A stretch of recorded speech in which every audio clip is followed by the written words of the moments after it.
¿Qué pasa cuando dos imperios colisionan en el lugar más inhóspito del planeta? Cuando el desierto, el orgullo y la ambición se mezclan en una sola chispa que puede cambiar el destino del mundo entero. Hoy, en Sombras del Conflicto, presentamos la brutal batalla entre la Unión Soviética y Japón, que cambió el curso de la Segunda Guerra Mundial. Una guerra olvidada por muchos, pero sin la cual, quizá, la historia habría tomado un rumbo completamente distinto. El polvorín de Asia. En 1939, mientras Europa se preparaba para el estallido de la Segunda Guerra Mundial, otro conflicto ardía en silencio en el lejano Oriente. Japón había invadido Manchuria años antes, creando el estado títere de Manchukuo. Desde allí, miraba hacia el norte con hambre de expansión. Al otro lado del río Khalkhin-Gol, la Unión Soviética, aliada de Mongolia, no estaba dispuesta a permitirlo. Lo que comenzó como un simple incidente fronterizo entre patrullas se transformó en una guerra no declarada entre dos potencias. Una batalla brutal librada en el desierto de Mongolia, bajo un sol abrasador y sin testigos. El mundo miraba hacia Europa, mientras en Asia se definía el destino de millones. El choque de titanes. Japón confiaba en su ejército de élite. La guarnición de Kwantung, orgullosa, disciplinada y convencida de su superioridad racial y táctica. Pero en Moscú, un hombre observaba con atención. Georgi Zhukov, un general soviético poco conocido, con una reputación de dureza y estrategia implacable. Cuando las tropas japonesas cruzaron la frontera y ocuparon posiciones en el río Khalkhin-Gol, Zhukov respondió sin piedad. Primero reforzó su logística, tanques, artillería pesada, aviación y una coordinación total entre fuerzas terrestres y aéreas. Luego, lanzó una ofensiva envolvente que tomó por sorpresa al enemigo. En cuestión de días, el ejército japonés se encontró rodeado, aislado y diezmado. Fue la primera vez que los soviéticos demostraron la eficacia de sus tácticas de guerra moderna. El uso combinado de blindados y aviación, un anticipo de lo que luego se vería en Europa. El aire se llenó de fuego, polvo y metal. El río se tiñó de rojo, y en aquel infierno nació la leyenda de Zhukov. Un desastre para Japón. La derrota fue más que militar, fue psicológica y estratégica.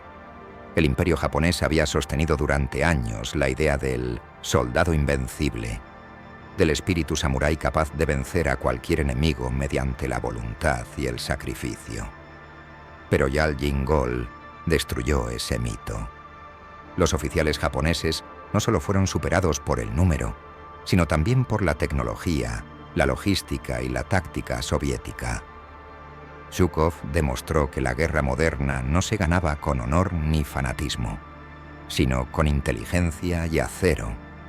El impacto fue inmediato. El alto mando japonés se dividió entre dos facciones. La primera, la doctrina del norte, que buscaba expandirse hacia Siberia y desafiar a la Unión Soviética. La segunda, la doctrina del sur, que proponía mirar hacia el Pacífico, hacia las colonias europeas y americanas. Tras Khalkhin-Gol, la primera facción quedó destruida. Japón comprendió que la Unión Soviética era un enemigo demasiado grande, y así, su mirada se volvió hacia el sur, hacia las islas, hacia el petróleo del sudeste asiático, hacia Pearl Harbor. Sin saberlo, la batalla de Khalkhin-Gol había cambiado el destino de la Segunda Guerra Mundial antes incluso de que empezara. El pacto que cambió la historia.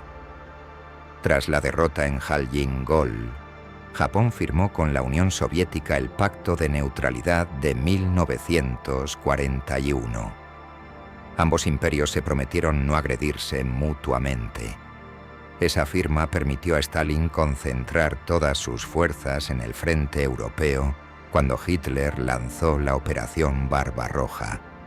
Sin esa neutralidad, la Unión Soviética habría tenido que dividir su ejército entre dos frentes, Alemania en el oeste y Japón en el este.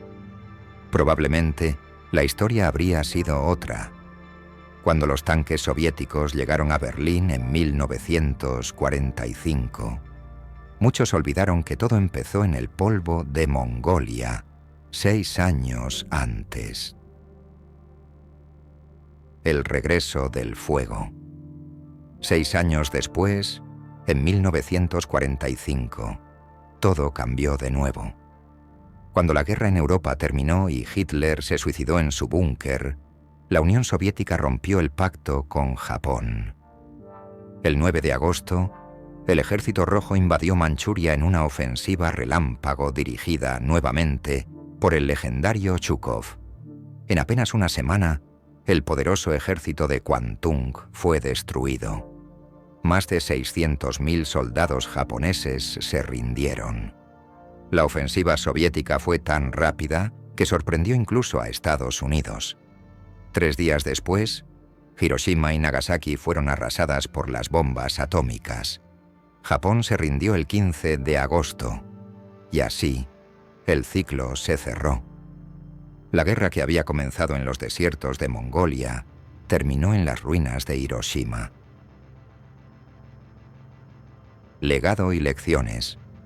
Hoy, casi nadie recuerda la batalla de Haljin-Gol. No hay grandes monumentos, ni películas, ni conmemoraciones. Pero aquel enfrentamiento fue el laboratorio de la guerra moderna. Coordinación de tanques y aviones, logística a gran escala y mando centralizado. Fue también el nacimiento de la carrera de Georgi Chukov, el hombre que años más tarde salvaría Moscú, vencería en Stalingrado y entraría triunfante en Berlín. Y sobre todo, fue el día en que Japón comprendió que su destino no estaba en Siberia, sino en el Pacífico. En una llanura desolada, entre el polvo y la sangre, se trazó el rumbo de la Segunda Guerra Mundial. La batalla de Haljin-Gol no fue solo un enfrentamiento militar, fue una advertencia de que los imperios, cegados por el orgullo, pueden sellar su destino antes incluso de empezar la guerra que creen poder ganar. Si te gustan historias ocultas de la Segunda Guerra Mundial, no olvides suscribirte a Sombras del Conflicto y activar la campanita para no perderte los próximos episodios. Hasta la próxima.